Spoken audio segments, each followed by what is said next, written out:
შემაშფოთებელი მონაცემები ვრცელდება ავარიის შედეგად დაღუპულთა რაოდენობაზე. ოფიციალური მონაცემების მიხედვით მსხვერპლთა რიცხვი წინა წლის პირველ კვარტალთან შედარებით გაზრდილია. მარტო 2025 წლის პირველ სამთვეში ავტოსაგზაო შემთხვევებზე 112 ადამიანი ემსხვერპლა. გაზრდილია დაშავებულთა რაოდენობაც. ფაქტია, რომ გამკაცრებული კანონმდებლობა ავარიების სტატისტიკაზე სათანადოდ არ აისახება. საგზაო უსაფრთხოების სფეროში მომუშავე სპეციალისტები პრობლემის მთავარ მიზეზს კანონის აღსრულებაში და არაეფექტურ რეგულაციებში ხედავენ. განსაკუთრებული აქცენტი მოსახლეობის ცნობიერების ასამაღლებლად საინფორმაციო კამპანიების ჩატარებაზე კეთდება. მოწოდება, რომ ქალაქში მოძრაობის დასაშვების სიჩქარე შემცირდეს და საგზაო მოძრაობის წესების დარღვევები ქულათა სისტემას მიებას. 112 დაღუპული და 1763 დაშავებული. ეს სტატისტიკა საქართველოში მიმდინარე წლის მხოლოდ პირველ სამთვეში მომხდარი ავტოავარიების შედეგებს ასახავს. გასული წლის იგივე პერიოდთან შედარებით მდგომარეობა გაუარესებულია. შინაგან საქმეთა სამინისტროს ოფიციალური სტატისტიკის თანახმად, ავტოშემთხვევების ერთ-ერთი მთავარი მიზეზი სიჩქარის გადაჭარბებაა. კიდევ ერთ სამწუხარო ტენდენციაზე ამახვილებს ყურადღებას სფეროს ექსპერტი დავით მესხიშვილი. მისი თქმით, ავარიების დროს დაღუპულთა მესამედი ქვეითად მოსიარულია. სპეციალისტებს მიაჩნიათ, რომ მძიმე შემთხვევების შესამცირებლად აუცილებელია სიჩქარის გადაჭარბება მხოლოდ ჯარიმით არ შემოიფარგლოს და ის ქულათა სისტემაშიც აისახოს. თუმცა სპეციალისტების შეფასებით გამოსავალი მხოლოდ სანქციების გამკაცრება ვერ იქნება. სამწუხაროდ ქულათა სისტემა არ არის ჯერ სრული დატვირთვით ამოქმედებული და განსაკუთრებით ისეთ დარღვევაზე, რომელიც კლავს ადამიანებს და ეს არის სიჩქარის გადაჭარბება.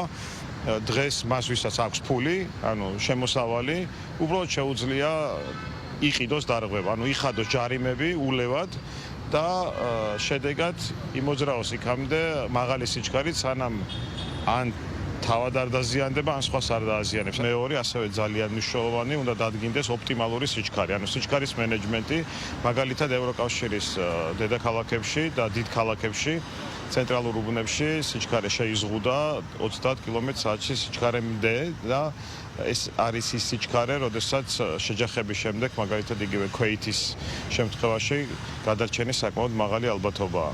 მხოლოდ ბოლო 5 წელიწადში საქართველოს გზებზე 2215 ადამიანი დაიღუპა. საგზაო მოძრაობის წესების დაცვის შემთხვევაში ამ ტრაგედიების უდიდესი ნაწილი არ მოხდებოდა. წლების განმავლობაში თითქმის უცვლელი რჩება ავარიების გამომწვევი მიზეზები.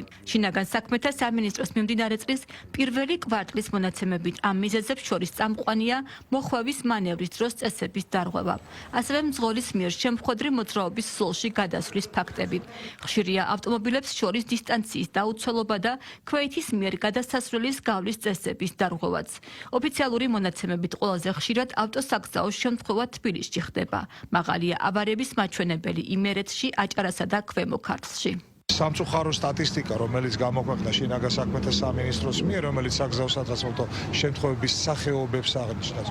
აი 10 შემთხვევა, 10 სავარაუდო მიზეზია და სამწუხაროდ 10-ვე არის ადამიანური ფაქტორი. მე მიმაჩნია, რომ კანონმდებლობას, ხო რაც არ უნდა მკაცრი იყოს, კანონმდებლობა შეუძლია ადამიანის ქცევ 10%-ით პრევენცია გაუკეთოს, მაგრამ ძირითადი მაინც ჩვენზეა დამოკიდებული. ავტოსაგზაო შემთხვევების შემცირების მიზნით ეკონომიკის სამინისტროში საგზაო უსაფრთხოების დეპარტამენტი შეიქმნა.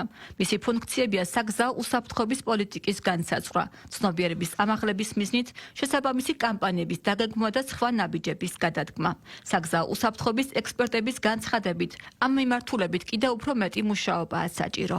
მაგალითად, ქვეყანაში არის უამრავი პრობლემური მონაკვეთი, რომელსაც ჩავიწერტილები ეწოდება. ესეთი უამრავი ადგილი ვიცით სიტყვაზე ქუთაისის წყალტუბოს გზაზე, ვიცით ქუთაისის ბაღდათის გზაზე, ეს მარტო ქუთაისის ირგვლივ რო ვიტრიალოთ. თუ საგზაო უსაფრთხოების დეპარტამენტი იქნება ლიდერი სტრუქტურა, რომელიც გააერთიანებს სხვადასხვა სტრუქტურის წარმომადგენლებს აი ესეთი პრობლემური საკითხების გადასაჭრელად, მივესალმებით ნამდვილად. საქართველოში ტურისტული სეზონი ტრადიციულად ავტოავარიების გახშირების სეზონიცაა, როცა ავტოსაგზაო მოძრაობა ინტენსიური ხდება. მძღოლების არც თუ მცირე ნაწილში კი სიჩქარის გადაჭარბება, გასწრების წესების დარღვევა და დისტანციის დაუცველობა ნორმად მიიჩნევა. სპეციალისტების თქმით, თუ კი ავტომფლობელები ამ ჩვევაზე უარს არ იტყვიან და მათთვის პრიორიტეტი უსაფრთხოება არ გახდება, ქვეყანა ყოველწლიურად ისევ ასობით ადამიანს დაკარგავს.